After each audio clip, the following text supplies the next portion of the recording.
MDH चणा मसाला।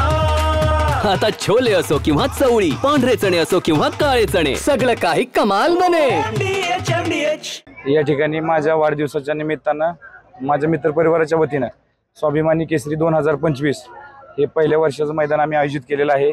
या मैदानात जवळपास 350 गाड्यांची आतापर्यंत नोंद झालेली आहे।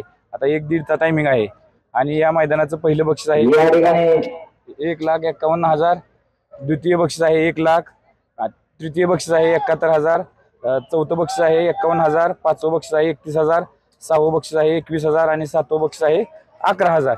आणि या मैदानासाठी क्वार्टर फायनलचं सुद्धा आम्ही बक्षीस आणि त्यांना मानाची ढाल आम्ही आमच्या आयोजक कमिटीच्या वतीने देण्यात आले आहोत। कोणत्या जिल्ह्यातून किती आले? या ठिकाणी संभाजीनगर, धाराशिव, सोलापूर, पुणे, कोल्हापूर, सोलापूर, सातारा, सांगली यासह मुंबई यासह अनेक जिल्ह्यातून या ठिकाणी सर्व महाराष्ट्रातील जे टॉपचे बैल आहेत, बकासूर सारखे अनेक इतर बैल आहेत, चिक्या, राजा, चिमण्या असं अनेक भरपूर बैल या मैदानात, चित्र्या यासारखे देवा भरपूर मैदानात या बैल या ठिकाणी आलेले आहेत। किती गटामध्ये स्पर्धा? या गटामध्ये आता जवळजवळ 40-42 लॉट पडलेले आहेत। या गटामध्ये आता चालूची स्पर्धा होते। वाह, काय आता मिळाली का चव? होय तर आता मिळाली खरी चव। MDH चंकी चाट मसाला, जीवनाला खऱ्या चवीचे रंग। असली मसाले सच MDH।